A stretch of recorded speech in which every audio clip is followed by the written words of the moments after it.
اعوذ باللہ من الشیطان الرجیم بسم اللہ الرحمن الرحیم اللہم صلی علی محمد و علی محمد۔ دوستو، جیسا کہ آپ جانتے ہیں کہ 8-9 مارچ سے جو عدم اعتماد کی تحریک پیش ہوئی ہے پی ٹی آئی گورنمنٹ کے خلاف، تو اس کے بعد اس سے پہلے بھی پاکستان میں یہ بحث چلتی ہے کہ بھائی اسٹیبلشمنٹ اگر حکومت کا ساتھ چھوڑ دے تو یہ ہو جائے وہ ہو جائے۔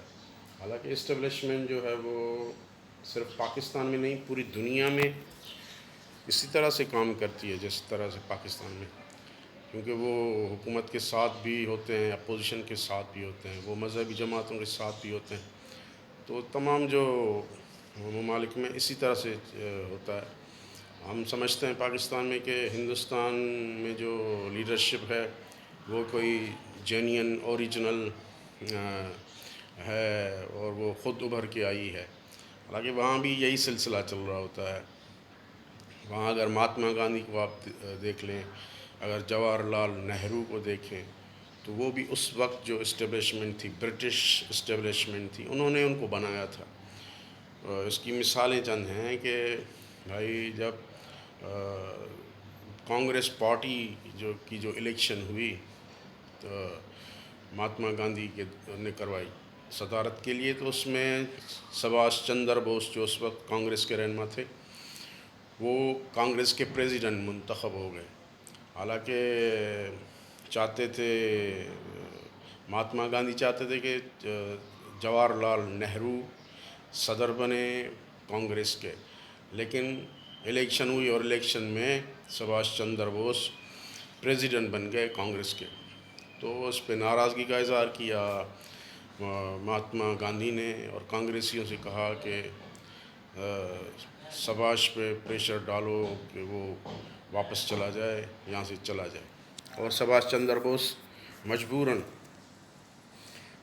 پارٹی کو چھوڑ کے، پارٹی صدارت کو چھوڑ کے وہ جرمنی چلا گیا، اور ادھر جا کے جرمنس کے ساتھ، کیونکہ آپ جانتے ہیں اس وقت برٹش اور جرمن کی جو جنگ تھی وہ چل رہی تھی، دوسری جنگ عظیم۔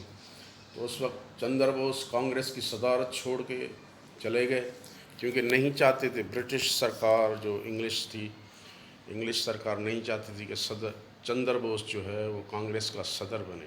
وہ چاہتے تھے کہ جواہر لال نہرو صدر بنے پارٹی کا، کانگریس کا، اور یہی ہوا۔ پھر انہوں نے مہاتما گاندھی کے ذریعے سے وہ بات منوا لی، اور اسی طرح سے جب ہندوستان آزاد ہوا، پاکستان دونوں آزاد ہوئے، تو کانگریس پارٹی کے جو اکثر لوگ جو تھے وہ چاہتے تھے کہ سردار ولبھ بھائی پٹیل جو ہے وہ بھارت کے پہلے پرائم منسٹر بنے، لیکن اس وقت کی جو برٹش اسٹیبلشمنٹ تھی وہ نہیں چاہتی تھی، وہ چاہتے تھے کہ جواہر لال نہرو بنے۔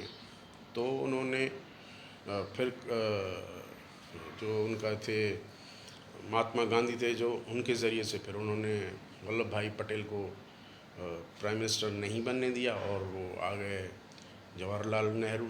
تو اسی طرح سے ہوتا ہے، تو پاکستان میں بھی اسی طرح سے ہوتا ہے، ہندوستان میں بھی اسی طرح ہوتا ہے، بلکہ پوری دنیا میں ہوتا ہے۔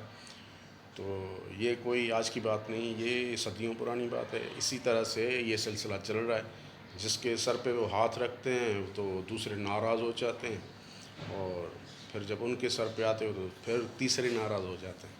تو یہ سلسلہ چل رہا ہے۔ دعا میں یاد، السلام۔